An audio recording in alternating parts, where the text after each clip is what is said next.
Thank you. Good afternoon. Welcome, everybody. It's an honor for me to talk on this conference about Boost.Geometry.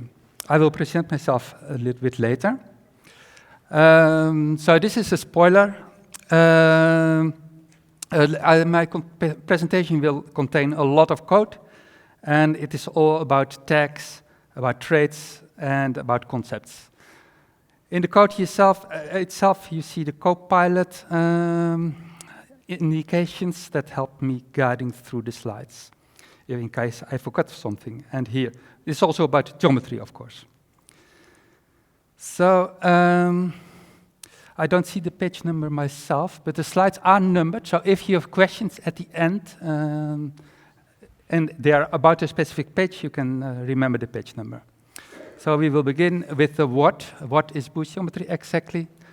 Then we will go when and why Boost.Geometry was necessary, and when it started and who was involved.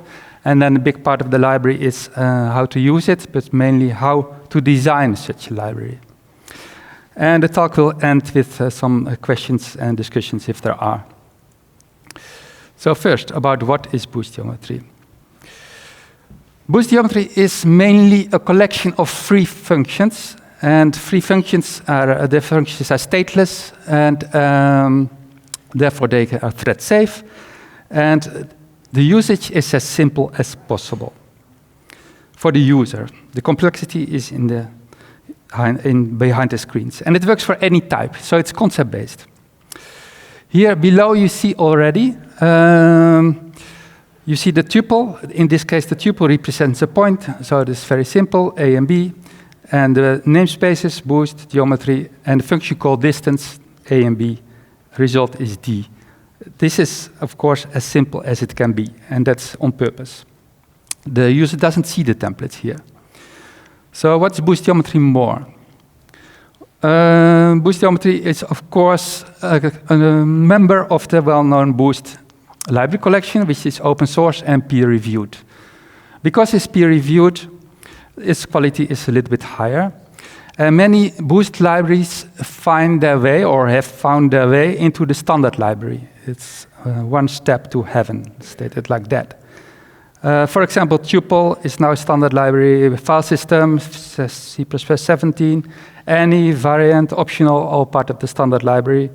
And we will also see a lot of traits in this talk. I said it already, and that's also coming originally from Boost. So what's Boost.Geometry more?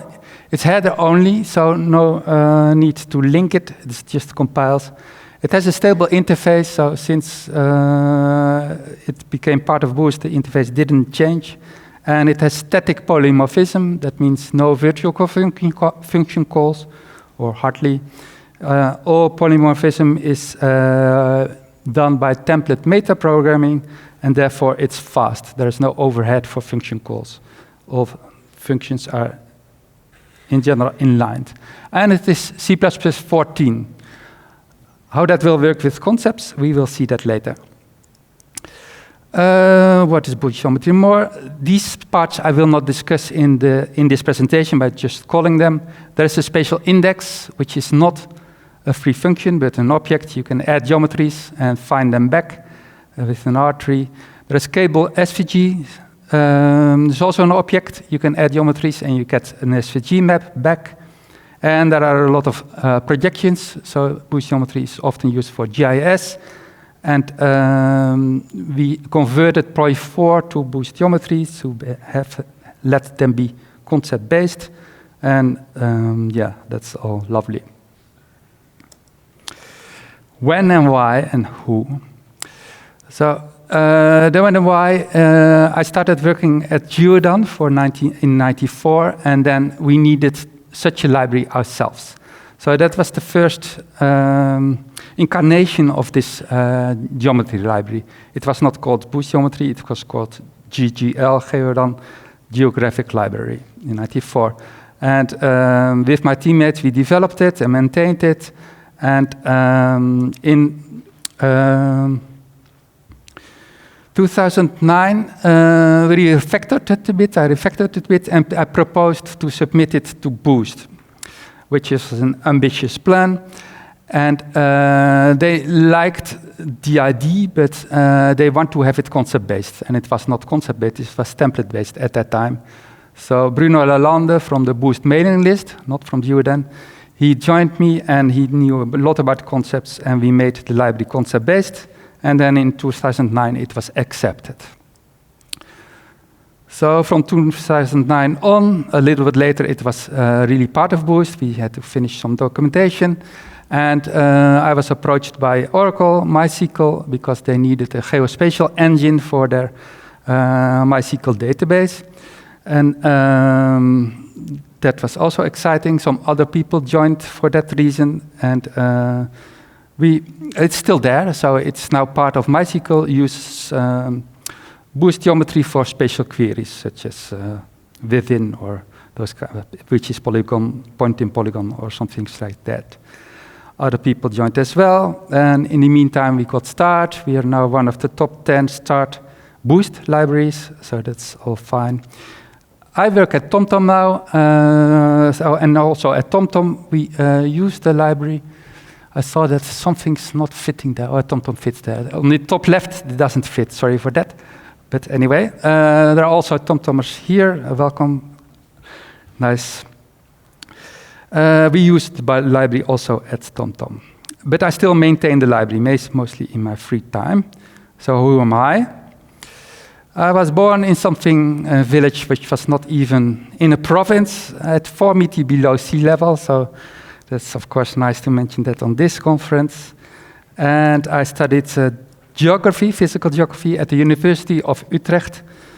And therefore, I also did GIS, Geographical Information Systems. So I was involved in geography and maps all my professional life and distance calculations. So that's all nice. Boost.Geometry cost, of course, a lot of time to develop and maintain it. It's kind of lifetime dedication. And, well, I like it. But it's also, you can say it's 30-year anniversary. So also for that reason, it's an honor for me to talk here. And it's also my baby. So I said already, it's the usage is as simple as possible. So you see here, again, the distance function. But it's here with combinations of a point, a PNT, and a plain C array, very old. These are all different structures, and even a polyline, a vector of points. The point class, in this case, is a class. It has getX and getY methods, and the PNT structure just has X and Y, and it's float, the other is double. So everything, you don't see it, but everything that is all supported by the library, and we will see how in this talk. For length, it's even simpler, there's just one parameter. Yes, and then we get my notes. The library contains, first a few examples. The library also contains intersection, and with an intersection of a polygon and a rectangle is also called a clip. You see that on the left. On the right, you see the same, a clip with lines, and in the middle, you see an intersection of two polygons, and that's all using the same function called just Boost.Geometry intersection. And the output can be a multi-polygon or a deck of polygons or a vector of polygons. That's also free. Convex hull is the same. It obviously calculates the convex polygon of a set of points or of a polygon itself, and its call is also very simple. We have a lot of more algorithms. They are documented on the website. I indicated which I already covered, but we will not cover many more because we will mainly look at the design. But we will look at meta functions because there are a lot of meta functions inside the library, and we also use that. And there are strategies, which are calculation methods, and the library is based on concepts. It makes use of concepts. So we use, of course, standards, and we use them from the standard library and from Boost. They are all in lowercase, snake case with underscores. But we also use standards from OGC, Open Geospatial Consortium, for the names mainly, distance, buffer, convex hull, be it in lowercase then. And for union, we added an underscore because union is a reserved word. These are samples, there are more. So also the geometry types we took over from OGC, and those are point, line string, and polygon. Line string is often called polyline in other cases, but we consistently use line string. And there are also multi-versions of these. These are multi-point, multi-line string, multi-polygon. For example, multi-point is a constellation. They belong together, they have the same attributes. Multi-line string, broken highway. Multi-polygon, most countries are actually multi-polygons. And we have some elementary types, which are segment and box. These geometry types are heavily used throughout the community, mainly also in spatial databases, Oracle, MySQL, Postgres, SQL Server, all defined by OGC. So now comes the big part of the talk, which is the design of the library. So the most simple distance program, and this is complete, might look like this. There's a structure point. There's a distance function, which is Pythagoras. You probably have written it yourself, or at least know how it works. So it's a square and a square root, and that this is all right. And you can call it. But this is not generic. For the library, this is, of course, unacceptable. If you have your own program, you can have an isolated project. You can have different points with different types and different names. And if you template it, it becomes already a little bit more generic, but it's not concept-based. For the library, it's not sufficient.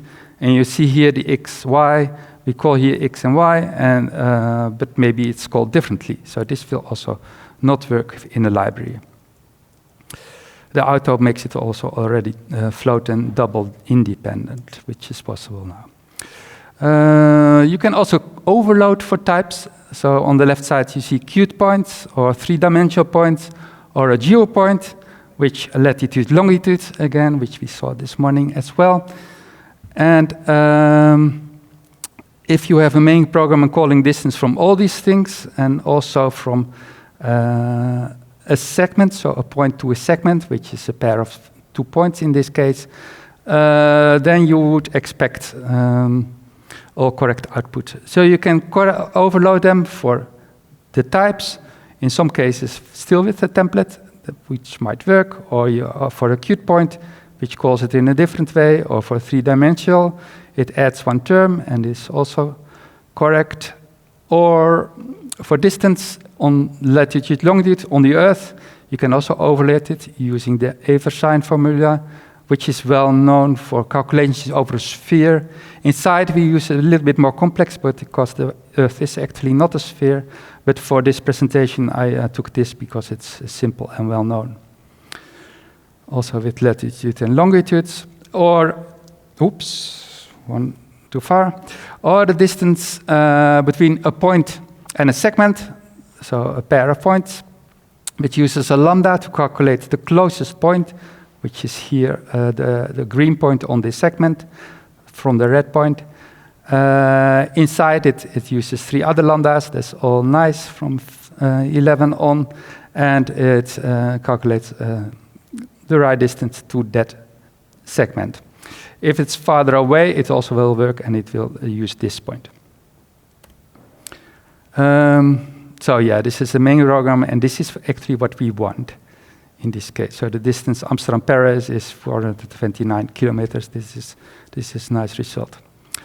So we have to solve in our design that we support any type, not only any point type, but also line string, polygon, and even multi-versions. That we solve the access problem. Just using x, y cannot be done. Another thing which programmers often want to solve is the square root in the distance, because it's not necessary. If you compare, you just can use the unsquared distances, and it will be faster because square root is a heavy operation. So for any point type, we want to use different coordinate systems. So we call them Cartesian geographic. There's also spherical. So the library is coordinate system agnostic. or dimension, two dimensions, 3 dimensions, any dimension. It's the library in design, not every operation. In design, the library is dimension agnostic, so it supports any dimension. And then there are also those different geometry types, point, segment, polygon, line string, and that is often called topological dimension agnostic, where point is 0, line string is 1, polygon is 2, volume would be 3.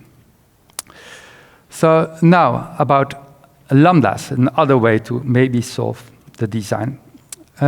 In this slide and in the next slide, the library code is in green and the user code is in blue.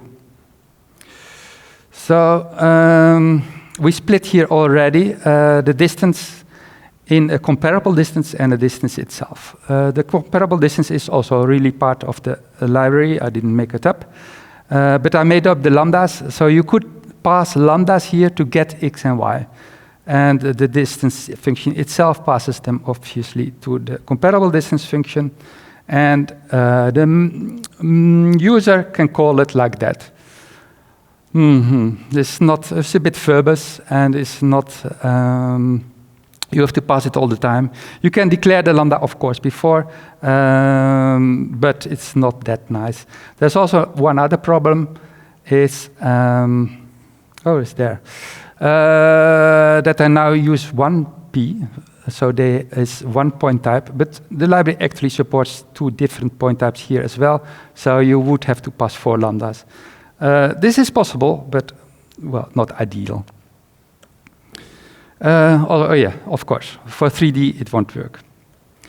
I mean, it will compile, but it doesn't give the correct results. But at least we solved the square root here. So now, introducing traits. Traits is a great mechanism to avoid that lambda in this case, otherwise it's often fine, but in this case. And it lets the library feel which method to call. Traits is not a keyword, so it's often put in namespace traits. In our library, we do that. Within namespace Boost and Geometry, it's in namespace traits. And suppose you have an access function here, and you template it for type. The default structure does nothing besides giving an assert that this is not the intention that you use it like that. So the user should implement 2 methods, for example, x and y. And then the comparable function, well, that's nice because it uses the specialization of the past point type, and it gets x and y, and this will work without any lambda. So that's already something nicely achieved. The user, in blue, the user code, the user defined a point with a capital P, double xi, and specialized the traits in namespace traits. In the library, it's also namespace Boost Geometry. Namespace traits, and he specialized it for his or her point type. So for x, it returns obviously x. For y, it returns y. So that nicely solves the access function for 2 dimensions. But what about 3 dimensions? Well, that's just a tiny change. It specializes not the access for both together, but per dimension. So the structure access is specialized per dimension, and there should be one method implemented, which is called get, and should return that value of that dimension. The comparable function then looks quite similar, but it adds here 0 for x, y, 1 for y, and you will get your comparable distance in this case. To have this all throughout the library, every time traits access, etc., is a bit verbose. And also for the user, if he would add things or use things, it would be a bit verbose. So we made a nice abbreviation, just get, and the dimension is now specified in front, and it calls the other get. So this is an abbreviation. For square, I also made a small abbreviation to not declare that lambda all the time. And then the comparable function looks a lot simpler. It just says get for 0 for x, 1 for y, and you're done. By the way, I also added type P1, P2, because this will work for different point types. Yes, the user has to specialize the traits per dimension a structure. So can that be made simpler? Yes, using a macro. And most people hate macros, so it's optional. You don't have to do it, but you can, and it makes the code a little bit shorter. In debugging, you might say it makes it complex. Well, you can avoid them. For 4 different point types, it would look like this: 2D, 2D, 3D for X, Y, and Z, Z, and 2D again for longitude, which is usually 0 because it's more like X, and latitude is 1 for Y. And then you get still the wrong results, but at least it's nice code without lambdas. And we will fix the errors. So 2D, 3D, we partially solved. Access is still solved. And it's zero cost, that's important. So traits and the access functionality, it's just inlined. That code is inlined. It's not giving any runtime cost. So that's good. Now we have a short intermezzo. This is not library code. Meta functions, not this meta. What is a meta function? Meta functions are a quite essential piece for template meta programming. So we see here 2 samples of this. Struct most precise defines a type, using type, it defines this type, and then an expression just the small of this. This is just an example. That's the most precise type. Type is always called lowercase and just type. That's by convention. It's not a rule. Well, it is a rule, but you can break the rule. But it's by convention, and standard library uses it, Boost uses it everywhere. The size is the same, but this meta function defines a value. That can be a Boolean value or a size t value, or whatever. But it's also always called value in lowercase. So this is just for demonstration purposes, a small meta function calling actually size of. And if you call it, meta functions are often nested. So you call the size of the most precise of float and double, and it will give you obviously 8. Inside Boost.Geometry, we also have meta functions. So this is a sample. We have point type to get the underlying type. So type is doubled here, point type of geometry and type, because you have in meta functions, you have to call in a template environment type name, colon, type. And for dimension, the same, cont x auto dim is dimension value. And if you print this and you get this mangled type name of the whole thing, which is in this case a multi-polygon of polygons of points, and the underlying point type is PNT. This is also mangled. The coordinate type in this case is float 2 dimensions. Well, I explained type name and then colon, type, that it's required, but since C++14, there is an abbreviation, an alias template, helper type, point type, underscore t. That's also by convention. Underscore t gives you the type meta function, and underscore v gives you the value, so that's a bit easier. And then obviously the result is the same, but also here, the coordinate type is also nicely abbreviated.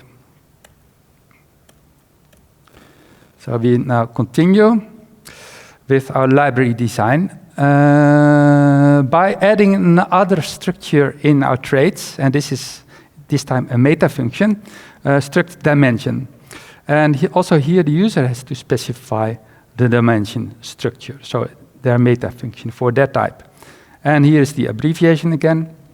And then the comparable function, comparable distance function, can see with the compile time if, static if If the dimensions are 3, then I return the third term as well. And if there are, in other cases, we will come to that, we just return 2, because we think we are two-dimensional.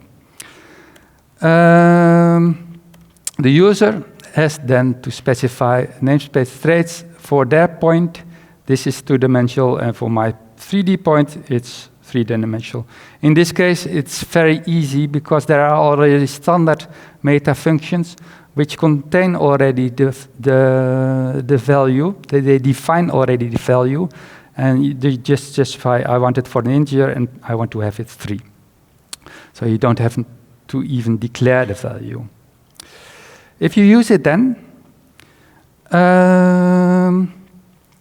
that meta function dimension in another way, like I just said, and this is how it is done in the library, the comparable distance function starts calling compute Pythagoras, which is a strategy, a helper structure with the number of dimensions. And that one calls this one, and it uses it for the dimension 1 below, so if it's 2 for 1, so this is y, plus recursively the one above, which is then 0, which is then x, so it returns the sum of squares of these. And the recursion should be ended, and that's done here by 0. Now, we will see how it is better in C++17. But this is how it is still in our library, because we are at C++14. So now we can register the point in 2D, 3D, and this all works and is correct because we now took the dimension completely into account. And it would work even for 4 dimensions, because this is dimension agnostic. As I said already in the previous slide, in C++, it's a little bit easier. We don't have to end the recursion by a specific specialization, but we can do it just with the static if, static const expr. If it's more than the dimensions we have, we just return the result, and otherwise we recursively increase. What we did before, well, here we increase, here we decrease, but that doesn't matter. And here we start with 0. So this recursion is actually a compile time for loop, which is not standardly available, but you can easily make it like this yourself. So that was dimension, it's finished. Now coordinate system. So Pythagoras, we saw we have that helper function, so this is fine. And here we calculate the square root again. That optimization we will have already done. And for the slides it was a bit complex, but in the library itself it's still there. For Haversine, we saw already this calculation, but now it's packed inside a structure, so inside a we call it strategy, this is our convention. Inside a structure, and it's also our convention to call it apply. So for this point types, we have the apply function, and we return the distance around the sphere for geographic, in this case. So for coordinate system, actually, we do the same. So we have traits, namespace traits, a structure, meta function, structure, coordinate system, and it should specialize it for the user's point type. But we have defined empty structures which indicate which coordinate system should be used. So they are namespace CS for coordinate system, either Cartesian or geographic. Internally, we also have spherical, and we can also indicate if it's in degrees or radians, but that's a detail. So the user has to specify which coordinate system his or her type is. Point is Cartesian, geopoint is geographic. It's easy. And then there's a specific service, meta function, default strategy, which defines the type per coordinate system. So this is the calculation type, the strategy. So for Cartesian, we want to use Pythagoras. For geographic, we want to use half a sign. Well, it's actually very simple. So all these empty structures are empty, but they're still very important for template metaprogramming. Also here we have a small abbreviation with the underscore t, and the distance function then looks very simple. It gets the right strategy belonging to the coordinate system of the type, and then it applies the functionality, so it will call either half a sign or Pythagoras here. So coordinate system also solved. Now we are going to tag dispatching. So we also saw already that we also want to calculate the point to the segment, and it was this lambda with those three nested lambdas or included lambdas, and this was returning that point to segment. But here it's spec'd as a strategy, and it also takes another strategy. That other strategy is the distance point, because this was just a point, the closest point on that point. We define, again, empty structures, but here they are really called tags. So structure point tag, structure segment tag, and the user in the traits function has to define the meta function tag to indicate what is the tag. So for a point, the point is a point. It's very simple if you say it like that. And the tag for the segment, the meta for the tag, meta function tag for the segment defines the type as being segment tag. And then there's a namespace dispatch. That's also by convention, by our convention. It's probably used more. And in that namespace dispatch, there is again an empty structure which should be specialized. In this case, not by the user, but by the library itself. So for the combination of both tags, geometry tags, there should be the right specialization. Otherwise, you get this assert. So for point, we already saw what we had to do. We had to use the default distance strategy for that coordinate system and then return it. So that's this. So those structures are also very short. They just forward the call, actually, and therefore they are inlined, and therefore it's still performant. And for the combination point segment, it calls that other structure which we had with lambda, with 3 lambdas inside, point to segment, and we pass the other strategy as well. So for that, we should call Pythagoras and also apply. So it's just forwarding and nesting meta functions. And the other way around, the user can also, of course, call point to segment, but also segment to point. And then it's just the same thing, but it reverses it here. So SP will be PS here. The distance function then looks quite simple. It just forwards the call, return dispatch distance for the first tag, for the second tag, and applies it. I didn't use the abbreviation here. Okay, anyway. The main function then looks like this. Point, geopoint, 3D point, and point to segment. And, whoops. Oh, I thought there is output. No, there is no output. But this is all solved. So we solved now the excess. We solved 2-dimension, 3-dimension. We solved the square root. We solved the coordinate system. And we solved point to segment. Or actually, I didn't show it, but also in the design, also point to polyline, point to polygon, etc. is solved.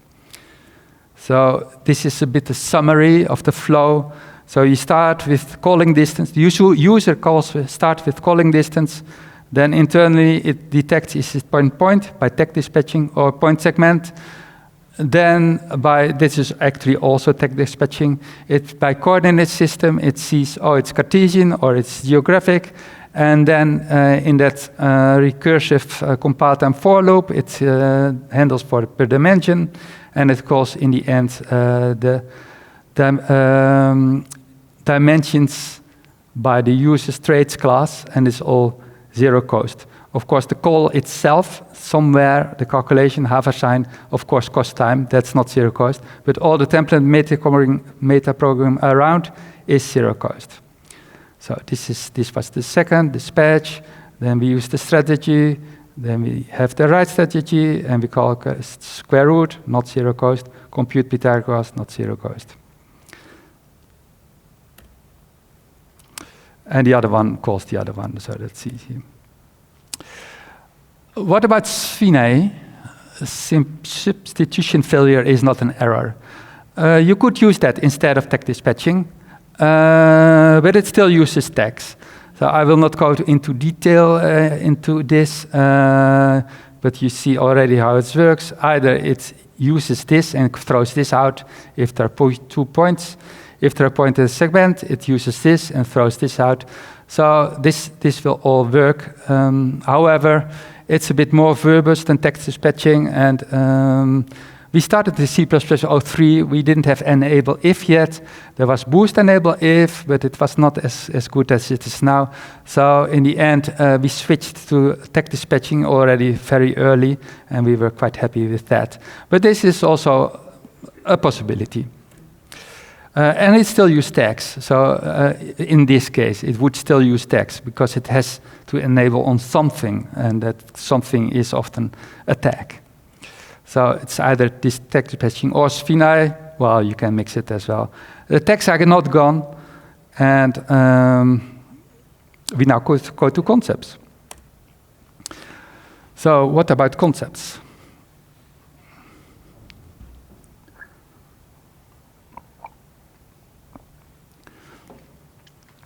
So the library is concept-based, but still C++ 14. So what I show now is how it would and should look like. It's not exactly like this in the library because we cannot do that yet.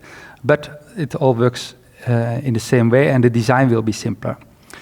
So we can define a concept, point concept, by just indicating that the tag of that point is a point tag. So this is quite simple. For the segment, we can do the same if it's a segment tag. And if we then call distance for a point concept, then it uses default strategy, etc., and uses that. And for point to segment, so that concept here, I think there are these ones, yes. For that concept defined here, you can use here. Instead of type name, you say point concept. There are also other possibilities, but this is quite natural. So it looks like a template declaration, but in fact, the concept check is done instead of the type name. Some people have class there. That's a bit weird, but here, now we have concepts here. And the other way around also works. So this all works, and it avoids tag dispatching. So we still need the tags, but we don't have the tag dispatching anymore. Well, this is a kind of proof that it works.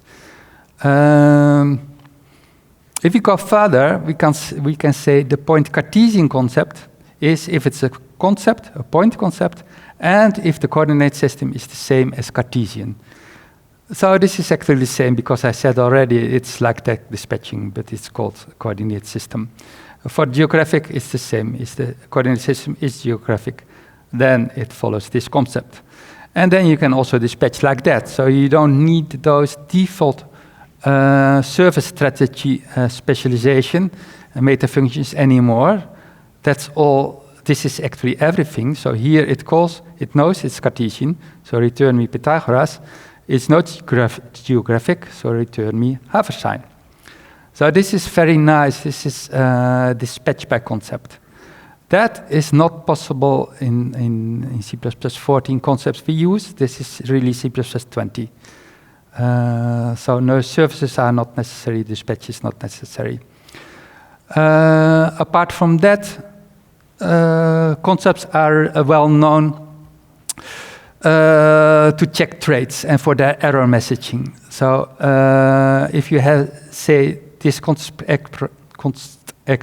bool has system says that it requires that there should be a traits coordinate system type declared. That's everything. The same for dimension. There should be a dimension And well, one dimension we don't support actually in the code itself. So there should be 2 dimensions or more. And there should be getters. And the library itself also has setters. So it checks, has get, has dimension, has system. And the point concept says, I'm a point tag, I'm a point, and I have a coordinate system dimension all defined properly. If you don't have that, so I commented out this one, you get these kind of error messages. And for templates without concept, it was often very long error messages. But now we just say immediately, nearly immediately, there are 2 overloads. But in the 3rd line, we see already that the point doesn't satisfy the point concept. So concepts are really nice, and there are 2 different semantics, concept and requires. So you see here the version with only requires. Concept requires, if there is a z, you would use it like this. This is an alternative. This is not how it is in the library, but you could use it like that. And here there are double requires. It's a bit like C++. It's intentional. It's not an error. Oops. One thing. For Boost, for our library, because we are C++14, we started in C++3, we use Boost concept check library, which is not as complete as concepts, but at least the error messages are better, and the whole design, the concepts can be checked from a point or a polygon. So really nice concepts. Sphenai can go, dispatching can go, but traits and tags should stay, because we still need them. Then we have some other snippets. We have not so much time anymore. This is a kind of C-level change. This is supposed to be video, yes. And this is in Qt. And here you see we have a transformer. And below we transform a Qt point, which is not converted. It's just transformed into, the original polygon is transformed into a Qt polygon, and therefore it can be drawn immediately, the path. Yes, so this used the buffer functionality. A buffer in games is called inflate or deflate, and it's a little bit more simple because there are many strategies you can pass to the buffer. It's to define how the end looks like, how the join looks like, how the side looks like, and the distance. Because they can also be asymmetric, distance left or right, and around points it can also be squares, not points, etc., etc. At TomTom, we use the buffer also for example, to generate synthetic lanes around roads, around lane center lines or road center lines. Some other samples I go a bit quickly. Union is supported, difference A minus B or B minus E. And simplify, which makes a line string simpler. So you see here how it works. This point is actually redundant, often, not always, but if it's redundant, you can make the polygon or line string simpler. If we have time, but I think we have still a few minutes, we also go to the tag casting. So I showed earlier some very simple tags, but we have actually a lot of tags, and we have also tag hierarchy. So a point was a single one, and it's point-like. A line string was also single and linear, polygon, single, and aerial. And multi-versions are the same, but then they are multi. And that is very useful inside the library because we have so many combinations. It's useful if we can have them together and not have specific implementations for all those combinations. But you would have already 36 if you have all these combinations. So the tag cast function itself is inside the library. I took it over with very the templates. We don't have to go into the details. There's also an abbreviation, but here is how it is used. So a point-like concept is that the tag and the casted tag is a point-like tag. If that's the case, then it's a point-like concept. And same for linear, same for aerial. So if we then have the topological dimension, which we had at the beginning, then for a point-like concept, it will be 0. For a linear concept, it will be 1. For aerial, it will be 2. So this is all very simple code now, using concepts. And the tag cast, which we had ourselves, it's, as far as I know, not somewhere standard, helps by this. So this is also this patchback concept, I said it already earlier. And Bjorn Strup calls it concept overloading. So this meta function is overloaded per concept. Future of the library, well, there are GitHub report issues reported, so we try to solve them. We want to solve GeoJSON support. There's the offset we want, like, and a similarity, but there are no big plans. We don't plan to have everything 3D, for example, because, well, it's cost a lot of time. But of course, somewhere in the future, we also want to have real concepts instead of the synthetic concepts. So now we are at the end of this talk. It's all quite nerdy. Maybe you used talk end. And what I wanted to say here. Oh yes, use the library. If you like it, then start the library. And by all means, use tags, traits, and concepts, because these are great concepts. Are there any questions?